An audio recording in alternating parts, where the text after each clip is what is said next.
I was at the Wilderness Lodge backstage.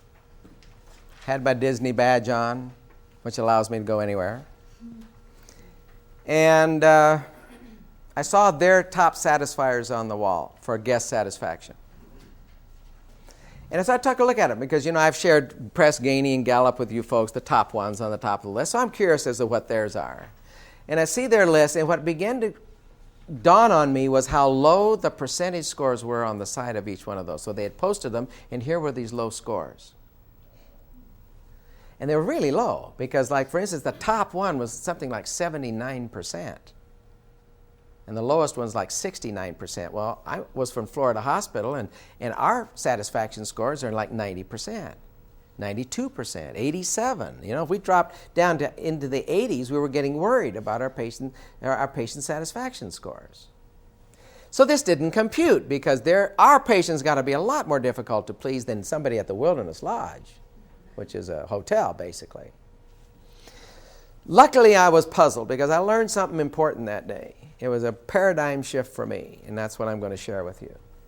So as I was looking by, a supervisor, looked like a supervisor, came by, and I stopped her, and I said, now I'm just looking at your scores up there. I'm new. I really just started at Disney here, and I work over at Disney University, and we're doing seminars there for business people, and so I'm scouting around to see what all you do, and I see those are the questions you ask. She said, yes, we ask those once a month of a random sample of our guests, and then we post the results up there.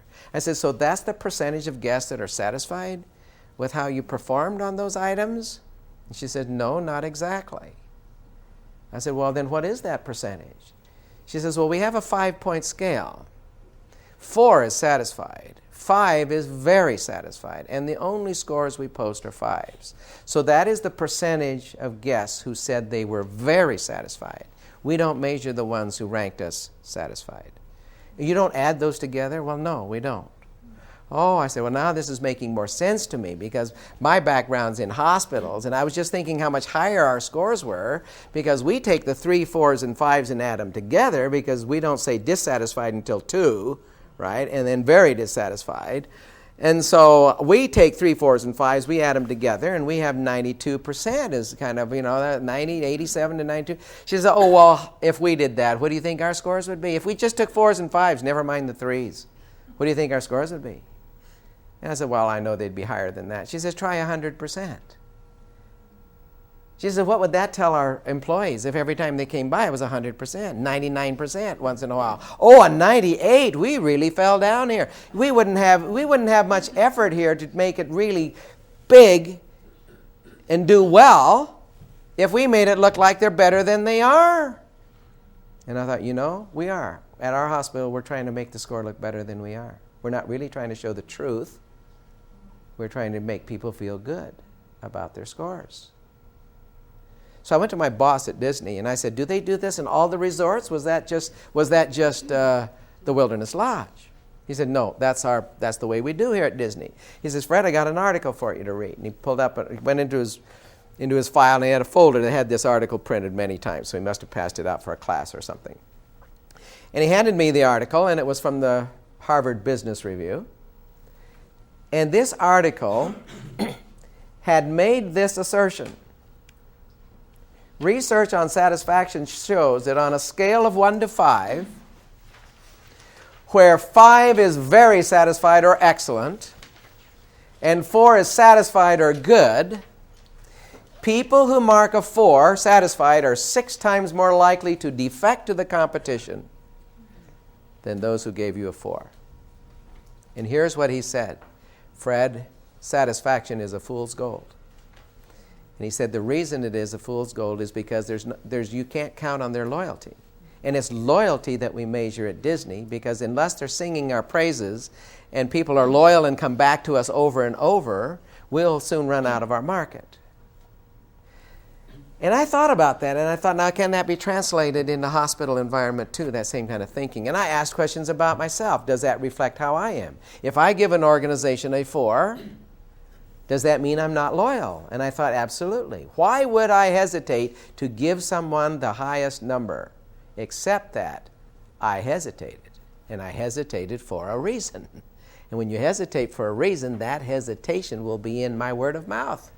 Oh, they're pretty good. Yeah, they're okay. They're fine. Doesn't that sound like hesitation to you? So if you're fine, if people are saying you're fine, how's that going to build market share? It's only being they're great. Let me tell you a story. And then they got a story to tell. It's another test for loyalty. Only loyal people and dissatisfied people have a story to tell. Satisfied people don't. They have no story. They're fine, yeah. We went in, everything went right, all right. If there's nothing special and there's nothing bad, that is just flatline. See? There's no loyalty in it. It is only loyalty you can take to the bank. You take fool's gold to the bank. They take one look at it and they say, well, you can't get interest on this. And that's like loyalty and satisfaction. You can't get interest on people who are not satisfied, who are not loyal, but you get that interest and boost when they are loyal. So I've diagrammed it like this because this shows it more accurately. We like to think that 1, 2, 3, 4, and 5 are in a straight line in people's thinking. It's just incremental changes up a line. Instead of incremental, I have a feeling there's a 6-fold drop-off between a 2 and a 1 and a 6-fold increase between a 4 and a 5. Now, why do I say that? I'm only going largely by my own experience, what I would be saying. If I gave you a 1 on a 5-point scale, it was because I could not find a 0. That's how mad, right? That's how mad I am, right? That's my 6-fold drop-off. If you could go any lower, I'd have gone on down to where the last number I could find is, okay? Now, what about a 2? Well, that means I'm not so angry that I'd like to sue you. So I put a box here, and you have this box, but I don't think it's labeled for you. This is the zone of satisfaction. And this would be our zone of loyalty. Now here's an interesting concept. What is this in here? Because I put a little block in here of striped graphic. These are 4s who inflated their score to a 5. They're not going to be loyal to you, but they gave you a 5. Do people do that? Well, research shows that quite a number of people think, well, if I can't really think of anything you did outright wrong, then I should probably give you the full number. We call that inflating the score. Now, you might say, well, there's some people on the other end of that curve that will never give you a 5 no matter what you do for them. They just cannot be pleased with anything. And I agree. There are people like that. There are patients from hell that won't even give you more than a 3 no matter what you do, right? They want to punish people every time they turn around. They're just angry people. Yes, that's true too. But if we saw that as a bell-shaped curve so that you've got these angry people who will never give you a 5, I think it more than is balanced by the people who give you 5s who are actually 4s. I also think the only reason a person gives you a 3 instead of a 2 is I think that 3s are 2s who don't want to be called on the phone. That would be me. If I want to give you a 2, I want you to know I'm really dissatisfied. 2 is dissatisfied. This is very dissatisfied. I want to give you that. But you know what? I also know that if you know who I am, good chance if I give you dissatisfied, you'll call me. So I'll slip that up. So I'll inflate a 2 to a 3 to keep from getting a phone call.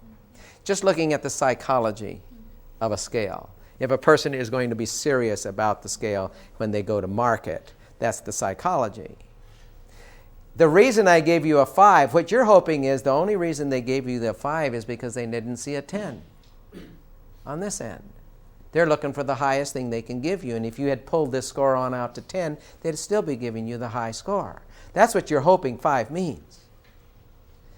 Marriott pulls the score out to a 10 just so they won't get so many 5s that were actual 4s. Marriott, when they send their special survey to a sampling of people like me who use Marriott all the time, that survey, every single question is on a 10-point scale. If Marriott uses a 10-point scale in order to find the loyal ones, what are we doing collapsing a 5-point scale into a 2-point scale? Satisfied or not satisfied? That's going the opposite way of an industry that is trying to discover what it takes to create loyalty. Because if you can drop out loyalty out of the picture, then you don't know what differentiates people from merely satisfied to dissatisfied. That differentiation is important to any company that wants to grow. Now, if it's a company that only wants to look good to their employees or to their board of trustees or to their parent company, then they're going to try to collapse these to get the highest percentage, just as we did, 92%. That's our satisfaction. That's pretty good. That's very good. Doesn't go in the direction of the industry, though, of the pace setters like Disney, who, if you're going to drop out anything, you drop everything out but the top number. That's the way you want to go, fine. But you certainly don't collapse it down to mush it all together. See, I had an interesting experience that reflects some of this thinking. When I started to work with Children's Hospital in Knoxville, I went to the Courtyard, Marriott Courtyard. I prefer Marriott. I want to stack my points up with Marriott. And I actually think Marriott has the best of the hospital cultures for the value that you pay. You know, I know Ritz-Carlton is the benchmark and all of that, but look what you pay. In Four Seasons, look what you pay. Come on. We're talking Fairfield Inn here. You know, that's the level I'm staying at here. And, I don't expect the Fairfield Inn to be Ritz-Carlton. And they couldn't afford to be, see. So people know that. They're wise enough to know that. Anyway, I couldn't get into the Courtyard on one of these days. My travel agent said, they recommend the Residence Inn, Fred. Do you want the Residence Inn? I said, well, I've never stayed in a Residence Inn. What's the price? They said, well, the price is about the same as the Courtyard. I said, okay, sure, why not? So I stayed at the Residence Inn. And on that first day, one morning I came out to my car, and as I was walking toward my car at 7:30 in the morning, on the windshield was a note. And I thought, oh my goodness, what has happened now, right? I never saw a note on a windshield that made your day, right? So I'm going up to this note, and I picked up this note, and when I looked on it, it was a name card, a guy's name card. And above his name, he had drawn a smiley face. And he said, have a nice day. Your windshield has been cleaned courtesy of the maintenance department. And I thought, did they just do this for me? And I looked down the row of cars. Everybody had a name card on their windows all the way down, and it was a cold, frosty morning. Well, now, that's when you say, wow, right? You just say, wow. You don't throw this away, and you don't get mad. You put it in your pocket, and while you're driving, you're pondering, what does it take to create a culture like that? What does it take to create a culture like that? Well, I know it's all in managers' hands. So I think, I got to see that manager. I got to see who runs that person. I want to see what they do, because I speak to managers I want to know what the secret. So I came back that evening. I came to the lady at the front desk, and I said to her, who's your general manager? And she said, well, is there something I can do for you? And I said, well, no, I really need to speak to your general manager. And she said, are you sure? And I said, yes, I just want to tell her how great you guys are. Oh, well, her name is Deborah Stacy, right? And so I said, is there any way that she's in? I have some time tomorrow morning before I have to go to work. And she said, well, let me see. And so she made an arrangement for me to go in and see Deborah Stacy. I guess it was the next afternoon, because I remember coming back to my room and having a light on my phone, and when I picked it up, it was the person saying, if you can, she's in all afternoon, and you can just stop by and see her. And so I came and I met Deborah Stacy. And I handed her this card. And I said, now I have to know, is that your idea or his idea? Now what's the difference? It's a big difference, wouldn't you say, in the culture. Because if she says it's his idea, I'm going to sit down and pick her brain. If she says, well, it was my idea, I told him to do that this morning, then I'm going to say, well, thank you very much. That's very nice of you, and I really appreciated it. Because it wasn't about my appreciation. It's about, do people do this willingly? Do they go out, extend themselves? She looked at the card and she laughed. She said, oh, did he do that? I gave that back to him. Well, that's his idea. I said, well, then I got to sit down and talk to you. What about? Well, I just want to know your management. How do you manage people so that they voluntarily do this kind of stuff? She said, well, I don't know. I've never had anybody ask me. She said, well, I'm asking. Just think about it. Just give me an answer. She said, well, she was hemming and hawing, and she's got to thinking. She said, well, I know one thing that I'm very careful about is I don't hire people with resumes. You don't? No. She says, if this person, if he had been a maintenance person at some other hotel or at a hospital somewhere, I wouldn't have hired him. You wouldn't? No. Why? Well, because he'll come with preconceived ideas about what his job means here. I want a person. He said, you know who this person was? No. Retired from the Army. Came in here and said, I'm on retirement pay benefits from the Army, and I'd like to do, I've still got a lot of life in me left, and I thought this looked good. You advertise for a maintenance person? Well, let me tell you, I can fix air conditioning, I can fix plumbing, I can do anything. I'm a general fix-it person. In the Army, I was in the whatever, like carpool or something. I know I'm a mechanic, and so I can do most anything. She says, and I think that's the kind of person I want, because he has no idea what I'm going to expect. Doesn't come with preconceived notions, and I can expect more from him when he works here. I thought, well, that's very interesting. She said, and then there's another thing. Of course, we make a big issue out of doing something special for our guests. And I said, how do you do that? She said, well, first of all, I do it every day. Every day. Well, how do you do it every day? She says, well, we have a saying around here, and they hear me say this every day. It goes like this. It's not in your book, but it's worth writing down. Goes like this. If we don't do something special for a guest, they won't remember us. How does a stay? And she was right. All of my stays in hotels blur together. Nothing special, nothing bad. They just all blur. After a while, I can't even remember anything about the place. So it goes like, it isn't finished yet. If we don't do something special for a guest, they won't remember us. Then the rest of it goes like this. And if they don't remember us, why would they talk about us? And I thought, man, that applies to a hospital too. Why would they talk about us? So I said, okay, so now you say this every day. She said, yes, every single day we have a huddle. She said, well, you want to go to our huddle? I said, well, yes. Where is it? Where is it located? She says, right at the front desk. I said, so anybody could go to the huddle? Sure. Oh, well, it wasn't that big a deal then, I guess. But any guest could stand in on their daily huddle. And the reason it's at the front desk is because they want Cindy, who answers the phone and registers guests, to be able to do her job. And they don't want to leave her out of their huddle. And so I said, that would be great. So the next day I went to their huddle. It's at 10 o'clock every single day at the Residence Inn in Knoxville. So if anybody ever stays there, keep 10 o'clock open and drop into their huddle. They don't care. They're right in the public, right in their lobby anyway. So everybody on staff, I think it was about 15 people, housekeepers and everything, they're all there around the front desk. And they're all standing. There's no chairs. They don't set up chairs because this is only 10 or 15 minutes in the first thing in the morning. And here's how the huddle went.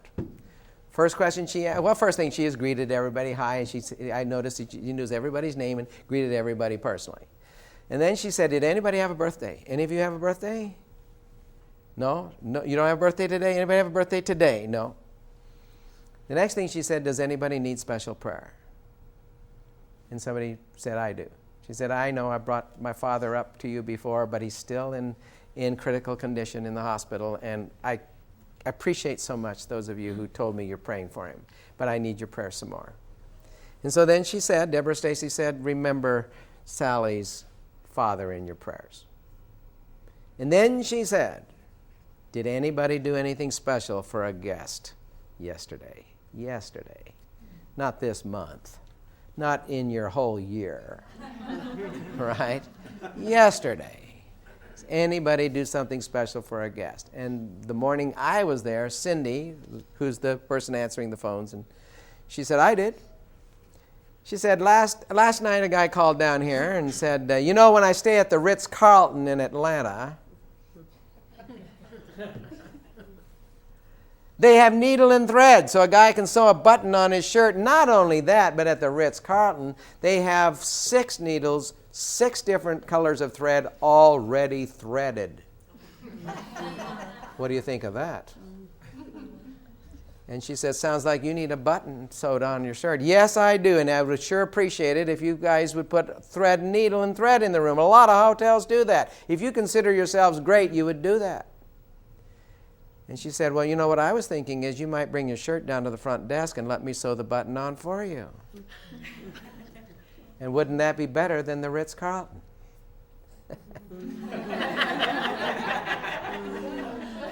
So he came down, she sewed the button on his shirt, gave it back to him, and he looked at her and smiled and said, he said to me, you are better than the Ritz-Carlton. I'm sorry. I'm sorry I was a little pushy back there. That's what I heard. And then I heard her talk about what's coming up on the weekend.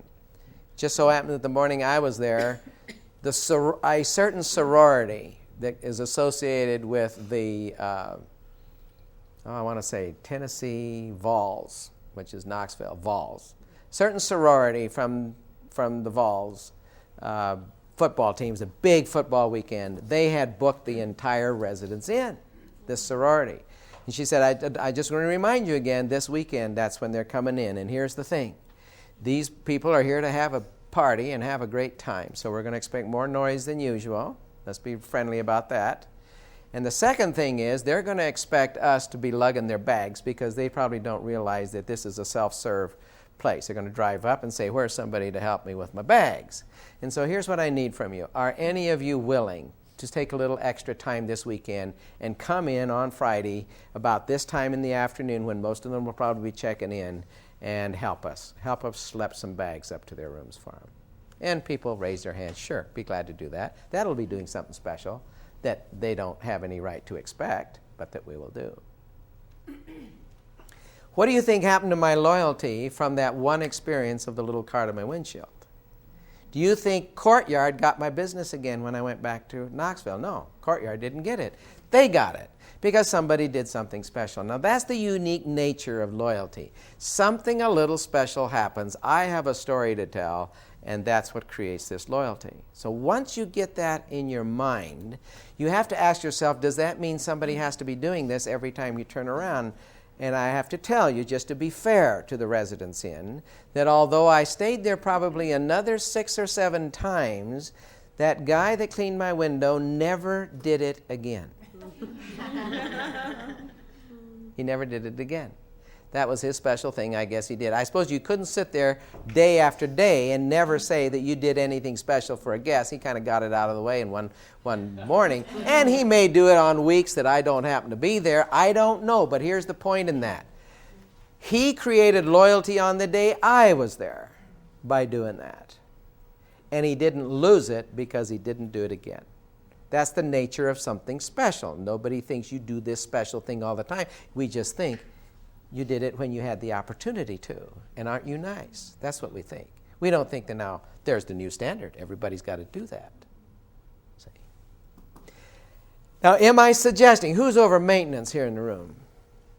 Anybody? They're not here today? Housekeeping? Housekeeping. Okay, good. Am I saying that maintenance needs to go out and do this kind of stuff? No, that's not what I'm saying. It's just a special nature.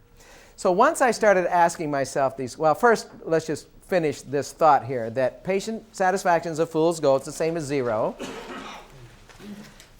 And if we were going to turn to this next slide, which is another one down the line, hospitals getting 5 overall, this is where they would stand. You must have wondered when I said 79%, how high would you be if you took out, I don't know if you, see, Gallup is only a 4-point scale. So right there, we've compressed a little bit our scale. You know, my thought is go wider, not narrower. But they're a 4-point scale. So I don't know how they would fit on here, and it's likely it would be a slightly higher number. But this is the Press-Ganey scores, which is a 5-point scale.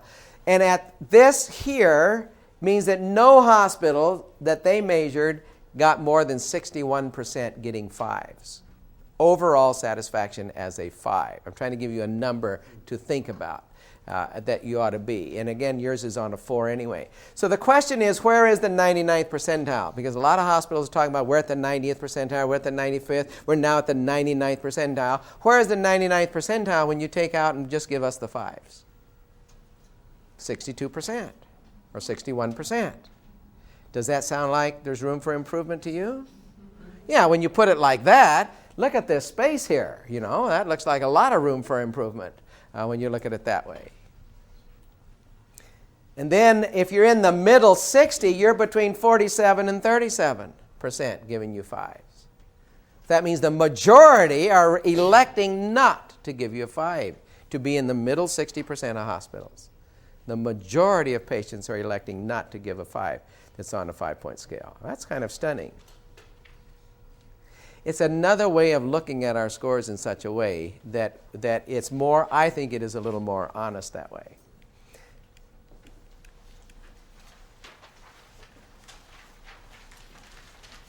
You have a slide that looks like this, if I can go through it quickly.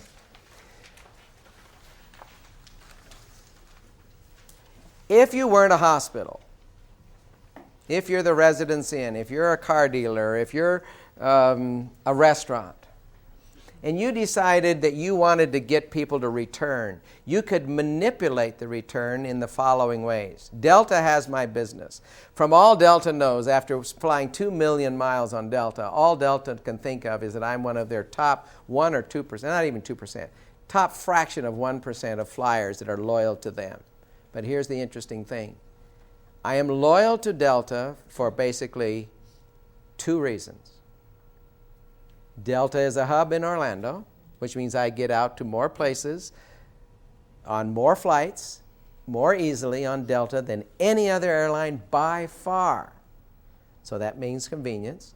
The second one is you want to accumulate all your miles on one air carrier in order to get more frequent flyer tickets. And if I fly at a certain status because of all the miles I've gotten with them, they automatically upgrade me to first class if there's a space in first class. So those benefits that come from being loyal is why I'm loyal. Do we have that as an option in a hospital? No, we do not. These things like discounts, money-back guarantees, frequent buyer perks. I mean, my goodness, that is, could you imagine, the person in registration looks up from her computer and says, well, Mr. Lee, I see you've been here 9 times. This is your 9th visit. Do you know what that means? What, that I'm pretty sick? No, it means your next visit is free. Did you know that? Well, I don't want to ever use your hospital again. Well, it's free. Yeah, well, you see, it makes no sense, right? Or how about 2-for-1 gallbladders? Oh, you can't use it? No, well, bring your wife in. We'll give 2 people. It's just becomes ridiculous. And yet that is the number one reason that I'm loyal, is virtually the only reason. That and convenience, which is the next one. The next one is convenience.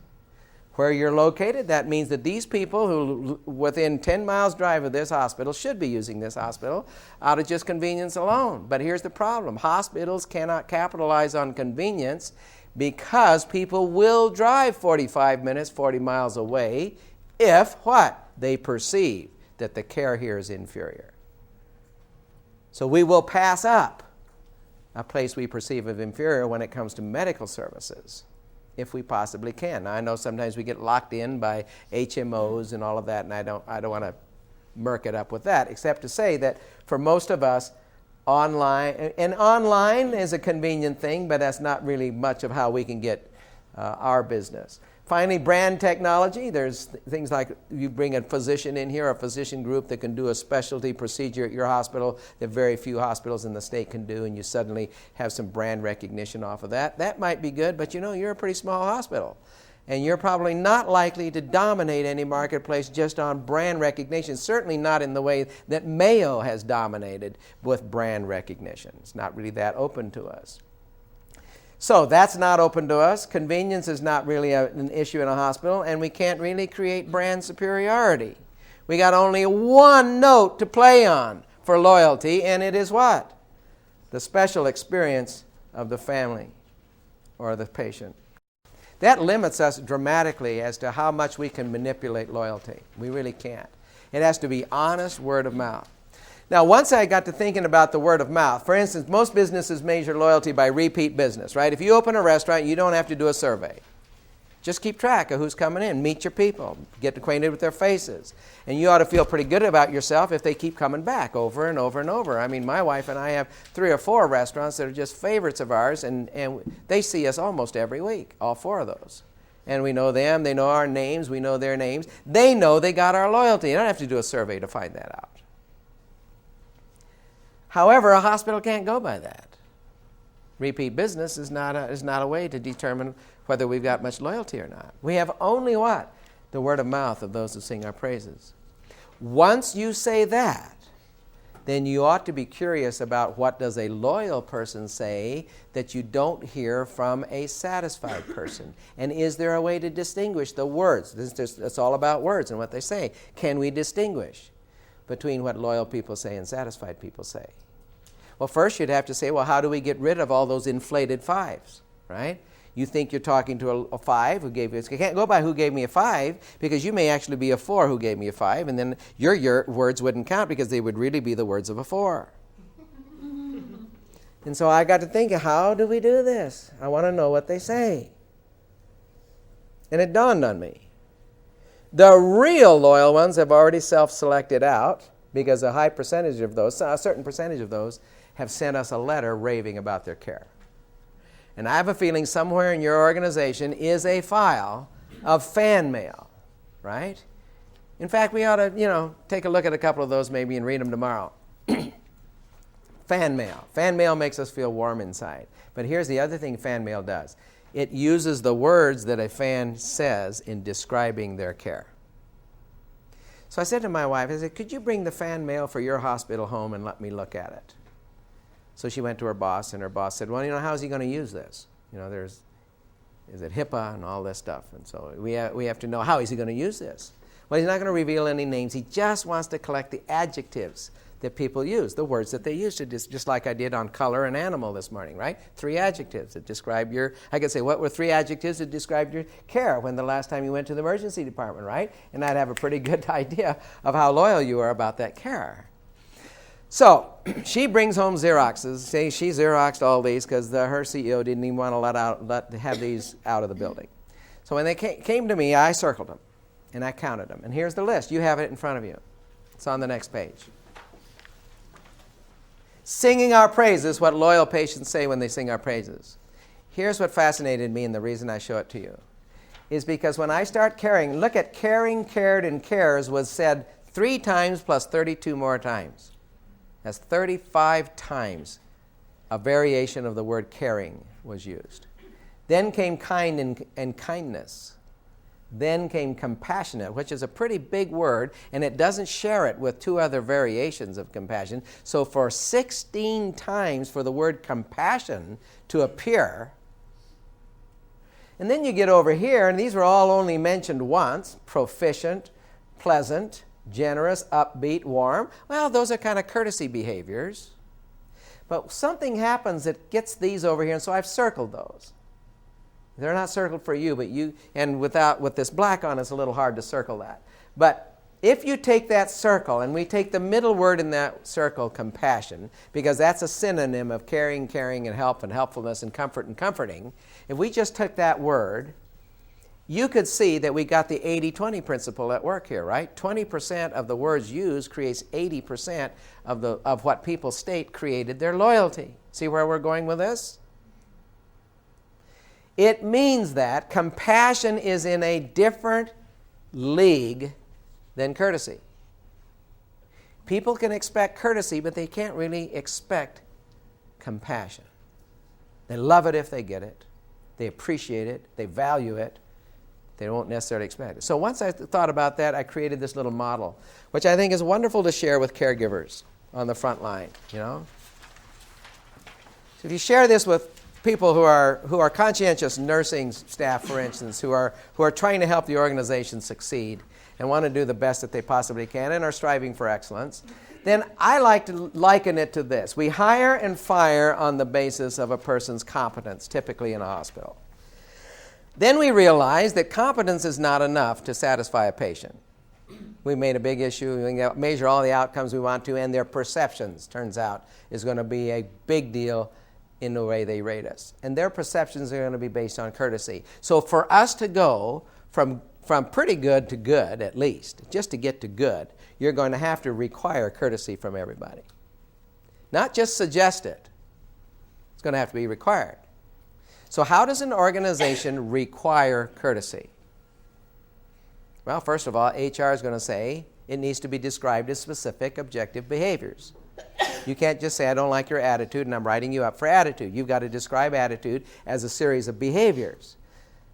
And so we begin by setting standards of courtesy, and we take these behaviors and we put them in a pamphlet or a booklet, We teach them in orientation. We may even put some of them on some posters somewhere. And then the final step, if you're going to require something, is it's got to work its way into the performance reviews, right? And job descriptions. So now part of your performance review has standards of behavior in there that I would just all lump under the one word courtesy. We got our courtesy behaviors there. And now there's only a question, is it really required in the performance review? Does anybody really hold that accountable? Did anyone really ever get fired, for instance, or written up, or given 20 days probation to work through courtesy? See, until you get to there, then you still haven't really required it in the full sense of the word. But to get that consistent courtesy, you almost got to require it. Here's a mistake. To not use the requiring courtesy as the reason it is mentioned in an orientation class. Because too many people in orientation get the opinion of, why are you telling me to smile and be friendly, face people when I talk to them, look them in the eye? Some of them feel, this is an insult to me. I already know how to do all of that. Here's the point. When you put it in orientation, it should be, this is your expectation.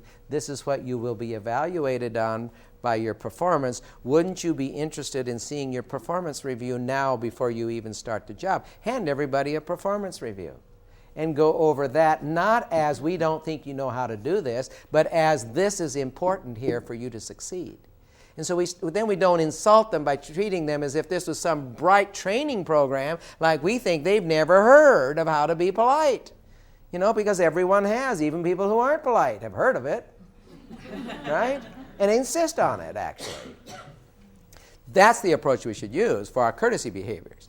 Now, we can do a lot of inspirational stuff that's beyond that and can make it an interesting program, but let's don't overly try to make courtesy interesting.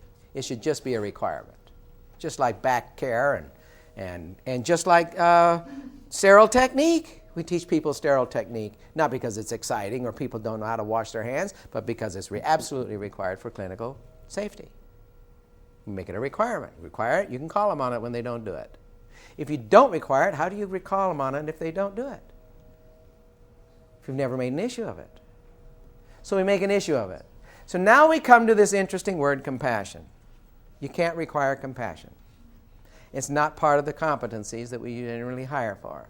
So, and yet it is as we pointed out, it is the single most powerful thing in generating loyalty, because more stories will be told about something that happened by someone who was compassionate or caring than we'll hear stories of anything else. That's where the raves come from somebody's care. And once you start thinking back over the stories you know about somebody's care here, you start saying, well, that's right. That's why they wrote us. And that was about compassion. It was about caring. If you can't require it, why can't you require it? Because it is heartfelt, and we cannot require people to feel anything. We can only require that they be courteous, no matter how they feel. Right? No matter how you feel, you can be courteous. You can't be compassionate no matter how you feel. That's the problem. You have to feel something, because compassion has to be at such a genuine level of caring that there's no doubt in the patient's mind that this was done not out of professionalism, but out of caring from your heart. Which means that compassion can only be inspired, either within the person because of the pain and suffering that they see in front of them, or because their manager inspires them, or because they read books that inspire them, or stories that inspire them. That's how we become inspired. But it still has to be spontaneous when it's done. And you can't write it into the performance review. Not in the same category. Now let's take me as a patient. I'm going to be a patient now who's going to evaluate these. I would give you a 3 for your competence. You weren't polite. You didn't look me in the eye. You didn't smile. You just acted like I was just anybody else. Okay, that's a 3. And I didn't suffer any mishaps at your expense. Of course, you got no brownie points with me if you make a mishap. I'm ready to pounce on that just like that, right? Because you established no rapport with me that made me wish, well, I really shouldn't get mad at her. She's so nice in every other way. So if we're living at this level, we're right at the bone in far as people's emotional reserve that we sometimes need when we make a mistake. They're not forgiving. However, if you are courteous, and everyone's required to be courteous, and you treat me with courtesy, and I got what I paid for, how can I complain about that?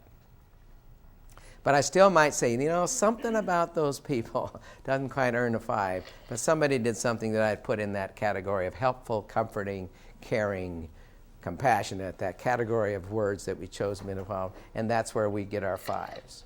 1s and 2s, of course, are people saying somebody ought to be fired. Remember I said perceptions are all about one-on-one, not about processes? They give us a 1 or a 2, unless, of course, they waited in pain in the ED for 6 hours or something. But generally speaking, a 1 or a 2 ought to be called, and we're going to find out that somebody said or did something totally inappropriate in that person's mind. And that's why we got that.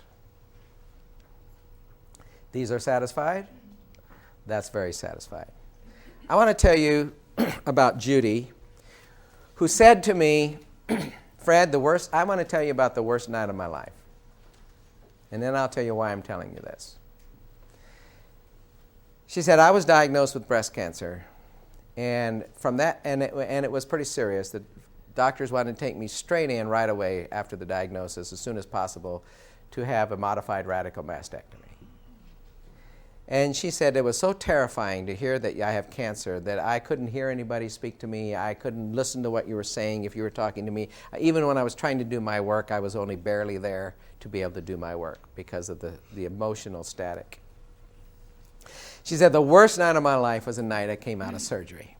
She says I was lying in my bed, and all I could think of is that the doctor was not very hopeful about the cancer, and that there was a good chance that my little 2-year-old granddaughter would never know her grandmother. Because if I died before she was about 7, what are my chances that she would remember me? And as I thought about that, she said all I wanted to do was cry. I was disfigured. I felt all these terrible feelings, and that was just capped it all off. She said I couldn't cry because my husband was sitting there. And I thought, if I cry, he'll sit here all night. And he needs to go home and get his rest. I got to hold it together for him so that he won't get so worried about me. So she kept saying to her husband, honey, go home. We got through this surgery. I'm going to be fine. We'll face this one day at a time together, but we both need our sleep. So please go home. And if I can't sleep, I'll ask the nurse for a sleeping pill or something. But we'll get through this. So he believed her, and he walked down the hall, and when he left, she said, I just dissolved into tears. I was sobbing in my bed, and the nurse came in. She had a little tray in her hand. And she turned on the light above my bed that my husband had turned off, and when she saw that I was crying, she put her tray down, and she pulled up the same chair my husband had been sitting in, and she pulled it real close to the bed, and she reached down, and she took my hand in both of hers, and she just held it. She never said a word. She said, I first cried harder because it felt so good to have somebody tell me, go ahead and cry, basically, and give me that empathy. And she said, pretty soon I realized that it didn't look like she was going to let go until I did. And so when I thought that, I thought, well, I kind of need to pull it together and tell her how much I appreciated this. So she said, I kind of pulled it back together, and I said, you'll never know how much that means to me. Thank you so much.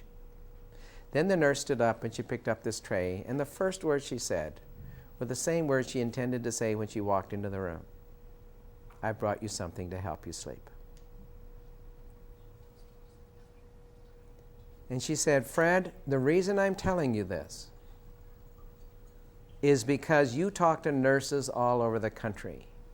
And what I'm afraid nurses have the idea sometimes is that since they are a stranger to the person who is in grief or pain, that they're not the ideal person to do something to comfort them.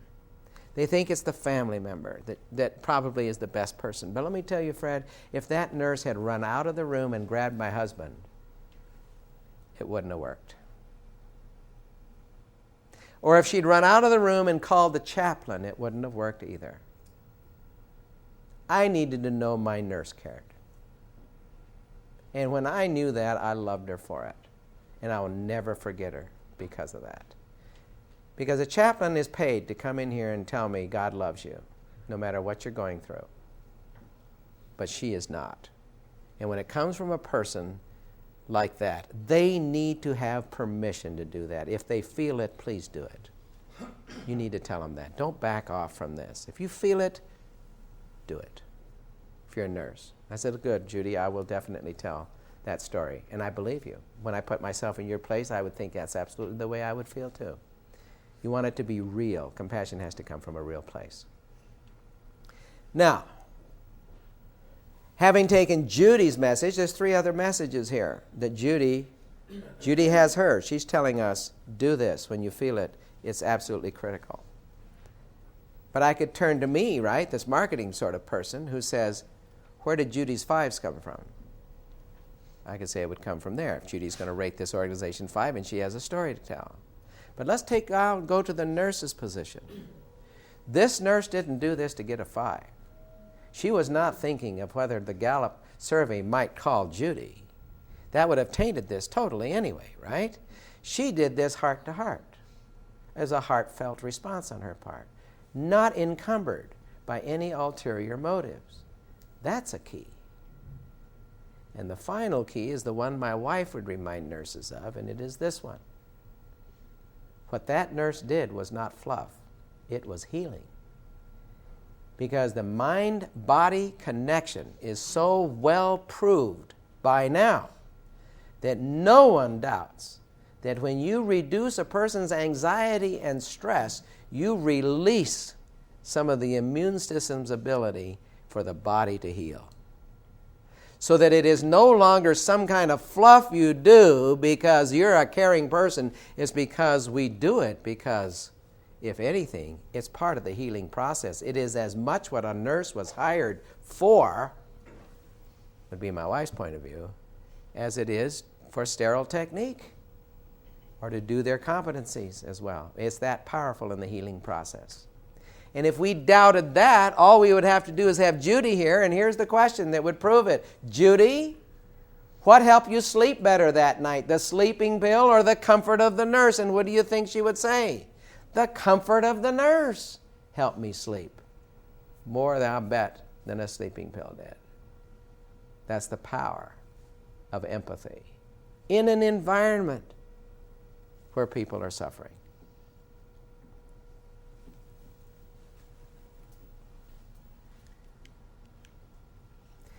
So, I sometimes talk to hospitals. This slide is not so much for you, but I talk to hospitals that are designing their survey systems, choosing a survey company. And I like to say that you will have a blind spot where loyalty is concerned if none of your questions have some words like this. Words like care or caring, because that's what they use. A word like compassion, helpful and kind. Remember, these were the words that we picked out of ours. Friendly or cheerful, because Press Ganey says cheerful and friendly are so high. Sensitivity to your needs and comfort are 2 words. Those are used by Press Ganey, and that one's used by Gallup. So the point I'm saying to people who haven't done their surveys, don't get it down to strictly things we can measure. Not even things that we can require behaviors in, like courtesy behaviors, because these things have a lot to do with healing, period, as well as where we get our 5s from. And here they are. Nurses anticipate your needs. And here's Gallup. We'll only look at that. Nurses anticipate your needs, and the staff responded with care and compassion. 2 of the highest correlators with overall satisfaction on your own survey. A guy came to me, a CEO. This is not in your handout, but you can go ahead and turn the page if you want to. When you look at this picture, you can't read anything and it doesn't matter because we're only going to talk about patterns on this page. Okay? What we have is 2 identical forms. Here's form 1 on the left and here's form 2 on the right. They are Gallup reports. I don't know if you get this quadrant from your Gallup reports, but you should. You should be getting something that looks like this. And what you want is this one over here is the previous scores. This is the current scores. And the guy that showed this to me was a CEO. We were at a conference. And at this conference during the break, he said, Fred, I want you to look at this. He said, that was our last quarter's report. This is the current quarter's report. I took one look and I said, well, good for you. Why did I say that? Because what you want your dots to do, each dot is a question on the Gallup survey. You want your dots to move from left to right. That's your positive trend. And if it also moves in this direction, even better. So you want your scores slowly moving into the upper right quadrant, if possible. And so you take one look at that and look at all the moves, all the dots that move from left to right. And so I said, good for you. Congratulations. That's a great pattern there. He said, yeah, well, if that's such a great pattern, you explain to me why in overall satisfaction we went down. Well, I couldn't explain it. So I said, well, leave this with me. We had to go back to our seats. And while the speaker was speaking, I was analyzing this. And I circled two. I circled this one on the current survey, and those same two questions are these on the previous survey. So even though it looks like all these dots went to the right, those two little dots went in the other direction. So then I had to ask him, look up your key and tell me what those two questions are. Guess what those questions were? Where am I? The first two. Nurses anticipate your needs, and staff responded with care and compassion. All of his departments had worked so hard, dietary, everybody, to move their scores, registration, emergency department. Everybody had moved their scores significantly. You saw it was a major shift. It wasn't so fine you had to get out a graph in order to see if that really moved or not. Where did you see in one glance that they'd made a big jump? All of them improved. All their processes improved. The one thing the patient marking the score couldn't mark them very high on is that one. And you would think overall satisfaction would be dominated by all the effort, and it's not.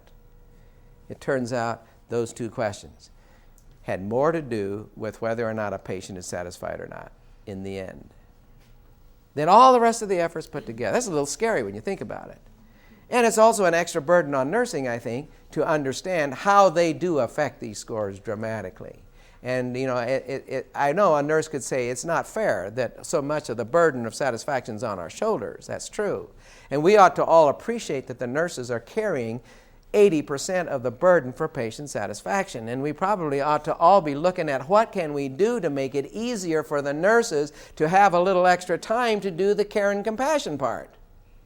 Because they are so focused on the safety things that are demand after demand that are made between insurance and all the regulations and everything on these charts.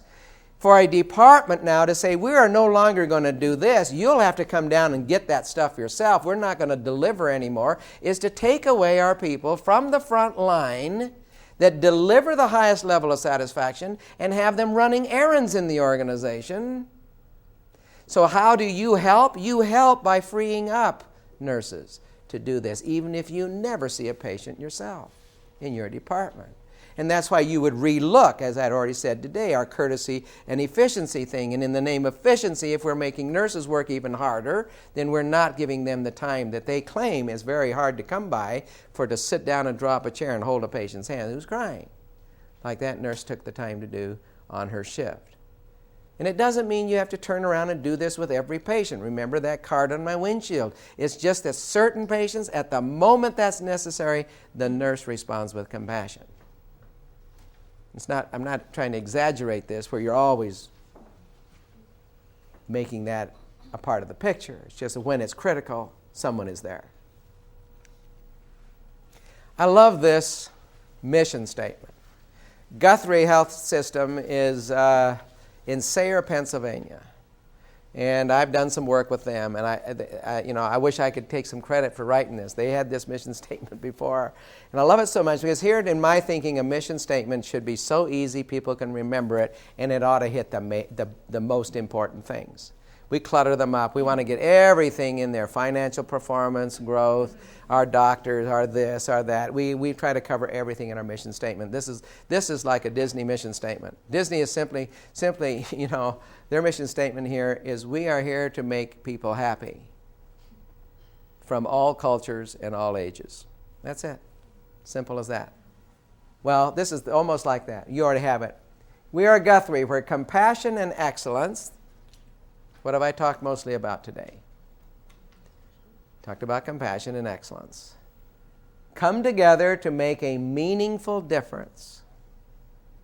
Come together to make a meaningful difference in the lives of those we serve. And remember I talked about it's one-on-one perceptions. It's not a team thing. It's not a process thing that does this. It's one-on-one. Every person, every time. Isn't that beautiful? That's my favorite one. I've seen hundreds of them. Hundreds of them. just because I think it has the priorities in exactly the right way, and it's short. And it's inspirational and inspired. If I looked at that every day, I could be inspired.